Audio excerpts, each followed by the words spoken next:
इस सेशन में हम जानकारी लेंगे एक्लिप्स के बारे में। एक्लिप्स को किस प्रकार से प्रयोग किया जाता है, इसके बेसिक ओवरव्यू को देखेंगे ताकि आने वाले सभी प्रोग्राम्स में हम आसानी से एक्लिप्स का प्रयोग कर पाएं। सबसे पहले हमारे पास यहाँ पे एक्लिप्स का फोल्डर अवेलेबल है। मैं इसका एक शॉर्टकट क्रिएट कर देता हूँ ताकि मैं बार बार इस फोल्डर में ना आकर डायरेक्टली उससे ओपन कर लूँ। राइट क्लिक करें एक्लिप्स पे, सेंड टू डेस्कटॉप, और यहाँ से मैं इसे क्लोज कर देता हूँ। अब देखेंगे डेस्कटॉप पे एक आइकॉन अवेलेबल हो गया है जो शॉर्टकट है एक्लिप्स का। मैं यहाँ डबल क्लिक करके इसे ओपन कर लेता हूँ। वर्क स्पेस डिफॉल्ट ही रहने देता हूँ अभी और ओके कर देता हूँ। मेरे पास यहाँ पे एक्लिप्स ओपन हो गया है। लास्ट टाइम मैं जिस प्रोजेक्ट में काम कर रहा था डिफॉल्ट रूप में इसने उसी को खोल दिया है, लेकिन मैं सब कुछ यहाँ पे ओवरव्यू के रूप में क्लियर करना चाहता हूँ ताकि एक्लिप्स में काम करते समय हमें कोई प्रॉब्लम ना आए। यदि आपके पास कोई प्रोजेक्ट ओपन नहीं है तो कुछ इस तरह की स्क्रीन आपको एक्लिप्स में दिखाई देती है। एक्लिप्स में काम करने के लिए सबसे पहले आपको एक प्रोजेक्ट डिफाइन करना पड़ता है जिसके साथ आप आसानी से काम कर पाएं। प्रोजेक्ट डिफाइन करने के लिए आप फाइल पे जाएं, न्यू पे जाएं। आप देखेंगे यहाँ पे काफी सारे ऑप्शंस अवेलेबल हैं जिसमें सबसे पहला ऑप्शन जावा प्रोजेक्ट है। क्योंकि हम जावा के रिलेटेड प्रोग्रामिंग करने वाले हैं तो जावा प्रोजेक्ट यहाँ से सिलेक्ट कर लेता हूँ। यहाँ से मैं यहाँ पे मैं प्रोजेक्ट का नाम दे सकता हूँ।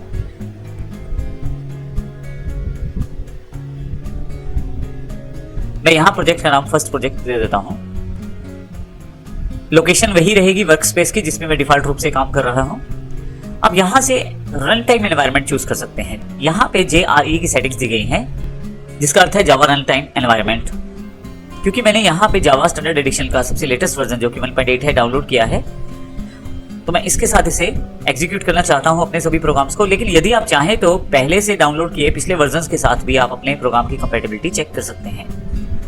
अर्थात पहले से जो वर्जन अवेलेबल है जावा के, अगर वो भी आपके पास इंस्टॉल्ड है तो उनके साथ भी कंपैटिबिलिटी आप वर्कआउट कर सकते हैं। अभी मैं यहाँ पे 1.8 ही रहने देता हूँ। बाकी सभी ऑप्शन अभी डिफॉल्ट रहेंगी। आने वाले समय में बारी बारी से इन सबके बारे में भी जानेंगे। मैं नेक्स्ट कर देता हूँ अभी यहाँ से। देखिए यहाँ पे एक फोल्डर क्रिएट हो गया है फर्स्ट प्रोजेक्ट, उसके अंतर्गत एक सोर्स फोल्डर फिर से बना दिया गया है। ये ऑटोमेटिकली एक्लिप्स ने आपके लिए किया है। जितनी भी आपकी सोर्स फाइल्स रहती हैं जो हम टाइप करते हैं जावा फाइल्स के रूप में, वो सभी सोर्स फोल्डर के अंतर्गत आपको मिलेंगी आपके प्रोजेक्ट के अंतर्गत। और जब आप उन्हें कंपाइल कर लेते हैं तो फिर आपके इसी फोल्डर फर्स्ट प्रोजेक्ट के अंतर्गत आपको बिल के अंदर वो आपको फाइल्स मिलेंगी जो क्लास फाइल्स आपकी रहेंगी।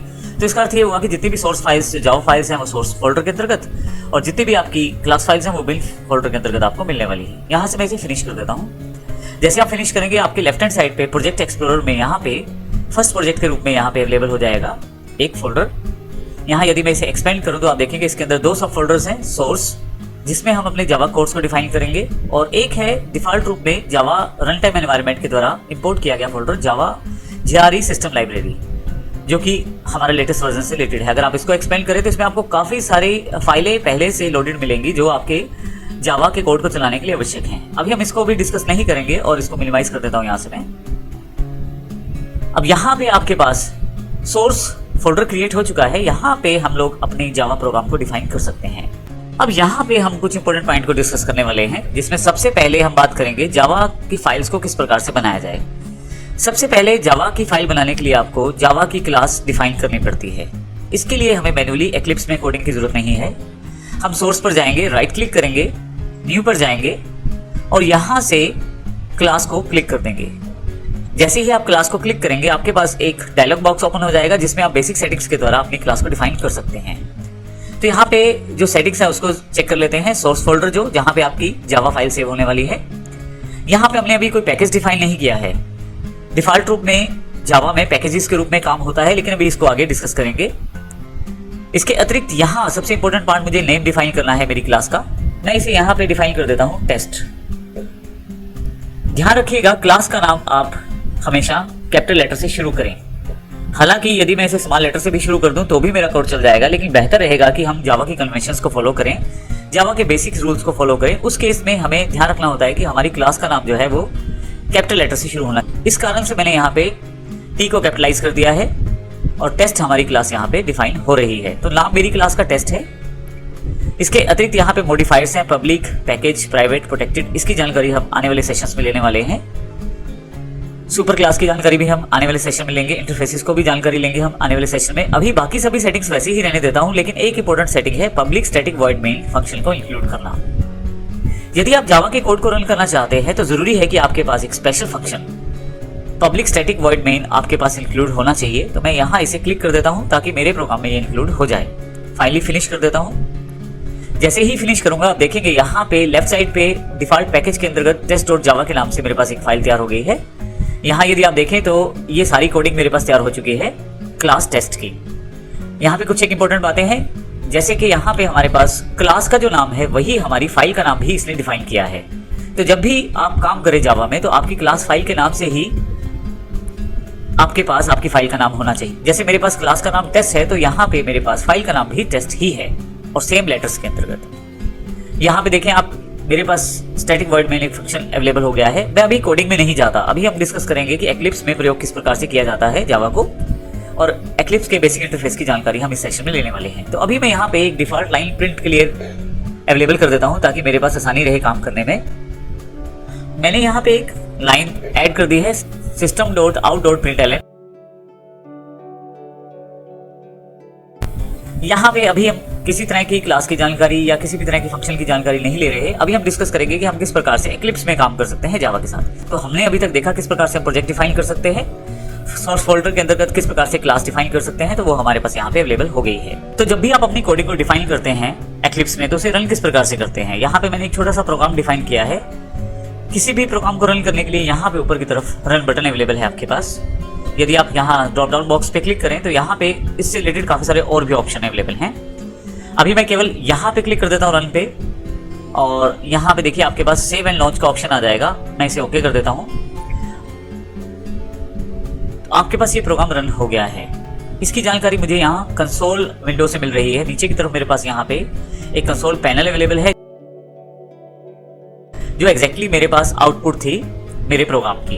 तो यहाँ पे यदि आप अपने एक्लिप्स को वेरीफाई करना चाहते हैं कि वो प्रॉपर वर्किंग कर रहा है या नहीं, तो उस केस में आप इस छोटे से प्रोग्राम कोड को एक्सरसाइज फाइल से निकालकर कॉपी पेस्ट कर लीजिए और यहाँ रन करके देख लीजिए ताकि आपको क्लियर हो जाए कि ये आपके पास रन कर रहा है। अब हम डिस्कस करेंगे हमारे पास जो एक्लिप्स का इंटरफेस है। तो जैसे अभी हमने देखा कि प्रोग्राम को जब हम बनाते हैं इनिशियली तो आपके पास एक पैकेज और सोर्सेज को डिफाइन करना पड़ता है। ये सभी चीजें आपके पास पैकेज एक्सप्लोरर में यहाँ पे दिखाई जाती हैं। इनको आप अपनी मर्जी से एक्सपेंड कर सकते हैं, हाइड कर सकते हैं, मिनिमाइज कर सकते हैं। वो सब सेटिंग यहाँ से आप सेटअप कर सकते हैं। जिस भी प्रोग्राम को आप क्लिक करके खोलते हैं वो आपके पास यहाँ पे राइट हैंड साइड पे टैब के रूप में ओपन हो जाता है। यदि आपके पास एक से ज्यादा प्रोग्राम डिफाइंड है तो यहाँ पे आपके पास टैब के रूप में अवेलेबल हो जाएंगे। इसी तरह से राइट हैंड साइड पे टास्क लिस्ट आपके पास दी गई है और नीचे की तरफ एक आउटलाइन व्यू रहता है आपके प्रोग्राम का। जैसे जो मेन फंक्शंस हैं उनकी जानकारी यहाँ पे आपके पास अवेलेबल रहती है। जैसे मेरे पास यहाँ एक ही फंक्शन इंक्लूड है मेन, तो उसको डायरेक्टली एक्सेस में यहाँ पे क्लिक करके कर सकता हूँ। लेकिन जब प्रोजेक्ट बड़ा होता है तो हो सकता है आपके पास 500 से 1000 फंक्शन हो, तो ऐसे केस में आपके लिए बड़ा इंपॉर्टेंट हो जाता है आउटलाइन व्यू। डबल क्लिक करें और डायरेक्टली उस फंक्शन को आप यहाँ से एक्सेस कर लें। नीचे की तरफ आपके पास यदि इस प्रोग्राम में कोई प्रॉब्लम है तो उसको डिस्कस किया जाएगा प्रॉब्लम्स विंडो में। जावा डॉक्यूमेंटेशन यहाँ अवेलेबल है, डिक्लेरेशन अवेलेबल है और सबसे इंपॉर्टेंट कंसोल। यदि आपके पास कोई एरर रहता है प्रोग्राम में और आपका प्रोग्राम प्रॉपर्ली कंपाइल या इंटरप्रेटेड नहीं होता तो कंसोल में आपको उसके रिगार्डिंग कुछ जानकारी दी जाएगी। और यदि आउटपुट बिल्कुल ठीक आता है तो आउटपुट भी यहाँ पे आपको दिखाया जाएगा। इसी तरह से यदि आप फाइल पे चले जाएं ऊपर की तरफ से तो यहाँ पे बेसिक ऑप्शन आपके पास अवेलेबल है। नई फाइल बनाने से रिलेटेड या नया प्रोजेक्ट बनाने से रिलेटेड आप पुरानी फाइल को ओपन भी कर सकते हैं अपने वर्क स्पेस से। और बेसिक ऑप्शन बिल्कुल वैसे ही जो एक नॉर्मल टेक्स्ट एडिटर के रहते हैं, जैसे सेव कर सकते हैं, सेव एज कर सकते हैं फाइल्स को। आप वर्क स्पेसेस को स्विच भी कर सकते हैं। यहाँ से आप कट कॉपी पेस्ट इत्यादि जैसे बेसिक ऑप्शंस को वर्कआउट कर सकते हैं। सोर्स से रिलेटेड बेसिक सेटिंग्स यहाँ से की जा सकती हैं। रिफैक्टर आपके पास अवेलेबल है। नेविगेशन से रिलेटेड टूल्स आपको यहाँ मिल जाएंगे, जिससे आप यदि आपकी कोडिंग बहुत ज्यादा पेजेस या लाइंस में कन्वर्टेड है तो आप यहाँ से आसानी से नेविगेट कर सकते हैं चीजों को। आप आसानी से सर्च फंक्शंस को प्रयोग कर सकते हैं इस सर्च मेन्यू के अंतर्गत।